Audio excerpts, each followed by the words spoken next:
Did you ever see a news headline that made you think, nah, there's absolutely no way this is real and not something from The Onion or the Babylon Bee? I guess it's a silly question because, of course, you have. Depending on how much mainstream fake news media content you consume, it might be a thing that happens each day, even multiple times per day. Because that's just what life is like in a world where the news has become indistinguishable from pro wrestling.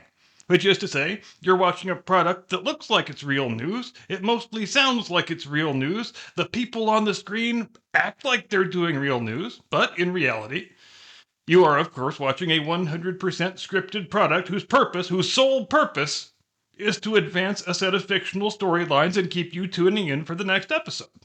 So what headline did I see this morning that triggered that whole set of instinctive reactions? Quote, UK scientists look to dim the sun to counter runaway climate change. End quote. Because yes, obviously the biggest problem in the British Isles is too much sun. And if you don't believe me, just look at any naked Scotsman. Look at all the melanin he's had to develop as a shield against that British blazing sun that shines 42 days a year. Because seriously, how can you see a headline like that and conclude at a basic intuitive level that it is actually serious? I mean, with the basic knowledge level that the average adult human possesses about the weather in Britain and the tenets and the orthodoxies of the climate cult religion, how could one ever conclude that? Because if the sun only shines 40-odd days a year, as it is, and even that much sunshine is so intolerable we have to diminish its intensity, doesn't that make a future powered by solar panels and wind turbines look even more absurdly impracticable than it did before? Ladies and gentlemen, I give you the Labour Party government of Sir Keir Starmer. According to the Daily Telegraph, the following interventions have been approved to proceed. Quote, outdoor field trials that could include injecting aerosols into the atmosphere. That one's for you, chemtrailers. Don't say I never gave you nothing. And brightening clouds to reflect sunshine are being considered by scientists as a way to prevent runaway climate change. ARIA, the government's Advanced Research and Invention Funding Agency, which I'm pretty sure is British for a climate grifter money laundering machine, has set aside £50 million for the project, which will be announced in the coming weeks. So there you have it, ladies and gentlemen. The government of the United Kingdom is going to do its part to save the environment by pumping a bunch of chemicals into the atmosphere so as to reduce the intolerable, insufferable number of sunshiny days in Great Britain. And if they're looking for a celebrity pitchman for the Let's Eradicate Sunshine in the British Isles Once and For All campaign, I think I might know just the right guy. Fella.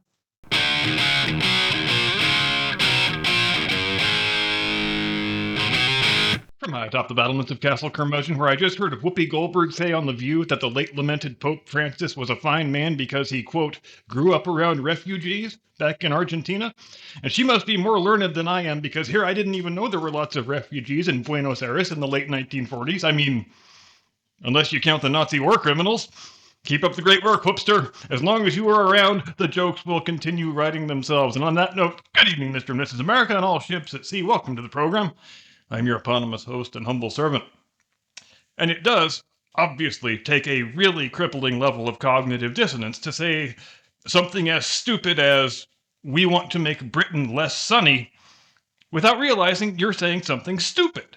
But when you become so intellectually cloistered, so ideologically hidebound, when the blinders you have mounted inside your own brain grow to such an unwieldy size, when you lose the ability to see the idiocy in things that are self-evidently idiotic, well, there's a non-zero chance that you're either an elected Democrat, a member of the fake news media, or a big Hollywood producer. Because have we ever seen three groups of people who were less inclined towards self-reflection? I don't think we have. And as their respective worlds and industries crumble around them, as they continue to hemorrhage money and prestige like a hemophiliac who ate a bottle of aspirin, their trenchant refusal to acknowledge, much less correct, their past mistakes only seems to grow more trenchant. For the Democrats, they seem congenitally uninterested in trying to understand why they lost to Donald Trump last November. And here's a pro tip, guys. You lost in large part because the Joe Biden administration threw open the border and let something on the order of 20 million illegal aliens into the country. It was the single biggest factor in your defeat, and whatever number two was, it was not close. There is no deep analysis required here, no polls, no focus groups, no number crunching. This is a self-evident reality that the average small child ought to be able to grasp. But not, evidently, the ignoramuses who run the donkey party. So how simple is all this really? Well, let's break it down into the simplest possible terms. If you lost the last election because you were too soft on illegal immigration, the way to recover from that is not by making religious pilgrimages to El Salvador to sit and make googly eyes at deported MS-13 gangsters. And you wait just one damn minute. Guy in the comments who is about to moan something about there's no evidence he's an MS-13 member. As you have been lied to, hoodwinked, bamboozled, shanghaied by fake news performance artists. Because as it turns out, we don't need to take anybody else's word for it, other than Kilmar Abrego Garcia himself. We only need to take his word for it, because you remember that protective order that said he can't be deported to El Salvador despite being a damn Salvadoran national? That order is predicated on his voluntary self-identification as an MS-13 member. His whole argument was, no, you can't send me back home because I'm an MS-13 guy and I fear reprisals from the rival gang. The other two immigration judges who independently concluded he's an MS-13 guy, they don't even matter. His MS-13 knuckle tats, those don't even matter. We have the man himself in a United States court making a sworn statement that yes, he is, in fact, a member of that foreign terrorist organization. But it seems in the last 24 to 48 hours, some of the Dems are maybe having second thoughts, maybe getting slightly cold feet about their love affair with Saint Kilmar the Beneficent. Like they might be trying to slowly pivot away from Kilmar and toward a different MS-13 poster boy, maybe one who ticks a few more intersectional boxes and doesn't enjoy smacking females around as much as old Kilmar does. And we saw a bit of that yesterday, see? There are 4 idiot Democrat members of Congress who have repeated the pilgrimage that Senator Chris Van Hollen made down to El Salvador last week. Apparently they all said, wow, that worked out so great for him, we should do it too. But which is to say, Van Hollen, he has suddenly disappeared from the media ecosphere all of a sudden, after around 10 days of being the world's highest profile Democrat. And the last time we saw an interview from him, it sounded like there was starting to be a bit of hemming and hawing. Maybe a little hint of, yeah, maybe I ought not to have jumped on the plane so quickly without thinking the thing all the way through. In other words, we saw a lot of equivocation from Senator Van Hollen in that last interview. After all those days of rock-solid moral rectitude, all of a sudden he's sort of shrugging a little bit and saying, yeah, I'm not defending this particular guy, I'm just standing up for due process, man. But those other 4 House Democrats who I believe are still down there, they've been far less eager than Van Hollen was to sit down with Kilmar and gaze longingly into his eyes. In fact, they might be moving on from Kilmar altogether by the looks of things, because I don't remember the names of these 4 idiots and I don't care enough to look it up, but I heard 2 of them yesterday talking about a different deported MS-13 scumbag, but this guy is 19 years old. Apparently he likes to draw or paint or something, and he's a homosexual. Can't you just hear the intersectional choir of angels singing in the head of the average elected Democrat who hears that? My God, if we switch to this other guy, we can do way better than Maryland Man. Gay teenage artist is way, way more intersectional and sympathetic than Maryland Man is. But isn't this all such a great object lesson in the stupidity of Democrat thinking? When you've constructed your whole political worldview around the idea that Trump is 100% bad and evil and everything he does has to be 100% opposed at all time, because, guys, swapping out your Maryland Man poster boy for gay teenage artist poster boy doesn't do anything to change the actual equation. You are still talking about an illegal alien MS-13 gangbanger. Around 70% of Americans, according to the most recent polling, think deporting both of their bitch asses was a good and proper thing, and they fully support it. Many of them, 70-odd million of them in fact, voted for Donald Trump in the hopes that he would do this exact thing. But the Democrats persist in the strange belief that it's impossible for them to be wrong. Every problem with the Democrats is a messaging problem. We didn't lose because people find our ideas wacky and often abhorrent. We lost because we didn't say the right words or we didn't have the correct poster boy. And if they continue down this road of moral incoherence, if they keep being the political equivalent of a kitten chasing a laser pointer, which I strongly encourage them to do, no Democrat will see the inside of the White House for 100 years. As for the fake news media, well, obviously, they have been full and equal partners in raising the Cathedral of St. Kilmar the Blessed, which means they've got a self-reflection problem that is just as bad as the one the Democrats have. And sometimes it feels silly to even talk about the Democrat Party and the fake news media as separate and distinct entities, since they quite often are not. Hell, they've got a more incestuous relationship than Kanye and his cousin. All right, Jim Eagle, I'm pretty pleased with that one. I'm going to request a rim shot. Thank you. Now, that's why I pay him the big bucks, ladies and gentlemen. But I'm going to throw an open question out there right now. Feel free to give me your answer in the comments. When it comes to fake news buffoonery, where do you draw the line between incompetence and malice? So yes, I guess ultimately it's a Hanlon's razor conundrum that we're faced with. With your younger female fake news performance artists, like the cavalcade of square-jawed, angry-looking women they have over on CNN. I mean, seriously, there's more square jaws on CNN primetime than you'll see in an entire fucking Randolph Scott picture. For that demographic, I think there's a real possibility that they might not know the difference between what they do and actual journalism. Let's take, for one example, Caitlin Collins, who is just one of the scowling, lantern-jawed CNN women.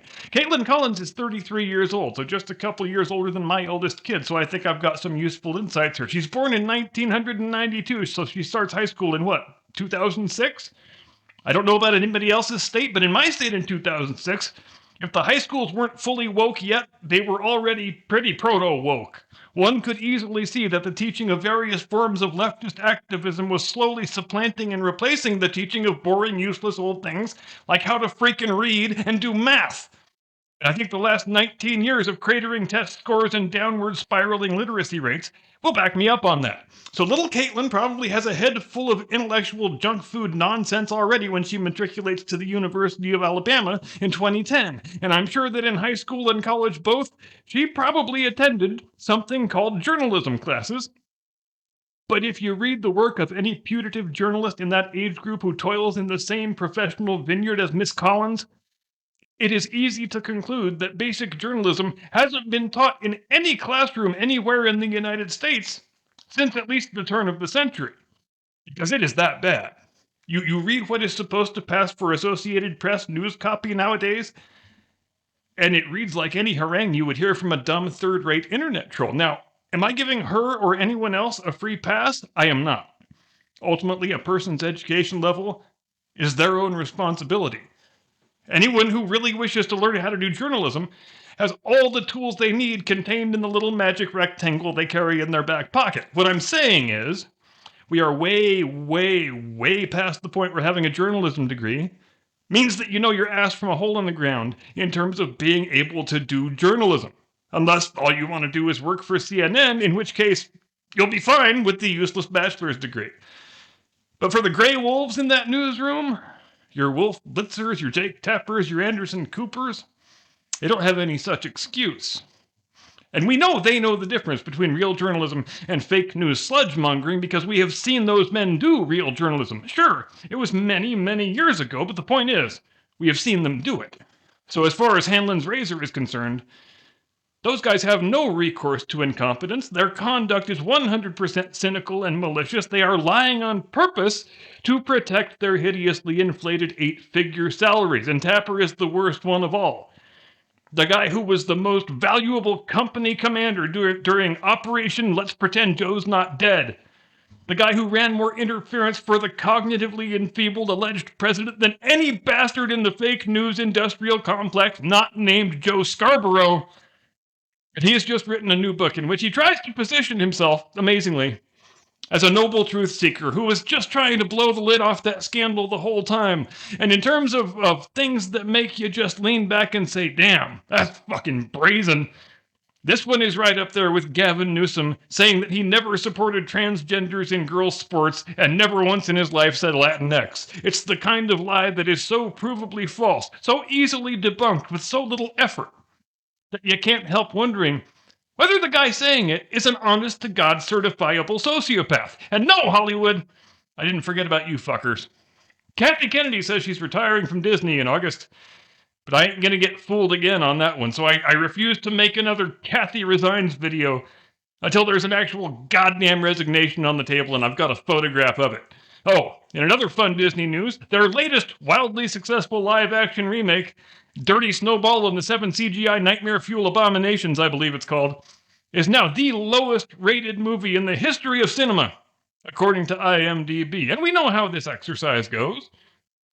The latest Disney picture bombs into oblivion. It gets god-awful reviews. Everybody hates it. And the filmmakers and the studio execs all pull out their hymnals and dutifully turn to that most well-worn page and start singing a song entitled, "We didn't make a bad movie. We just fell victim to toxic fans and review bombing." And I guess it's just an uncanny coincidence that every picture that suffers from a review bombing campaign is legitimately terrible. Are you seriously? You want me to start believing in the review bombing thing? Show me a good movie that ever got review bombed. I will wait right here. So in addition to being a film so widely loathed by audiences that it now sits below Troll 2 and The Room, even below The Marvels on the IMDb rankings, the news doesn't get any better for Snow Copper and the hipster douchebag potato thief, since the film has now finished its theatrical run while failing to clear either 100 million domestic or 200 million worldwide. To put the extent of that failure into perspective, if they had pulled 100 million domestic and 200 million worldwide on the premiere weekend, that result would have been seen as highly disappointing, but maybe potentially recoverable.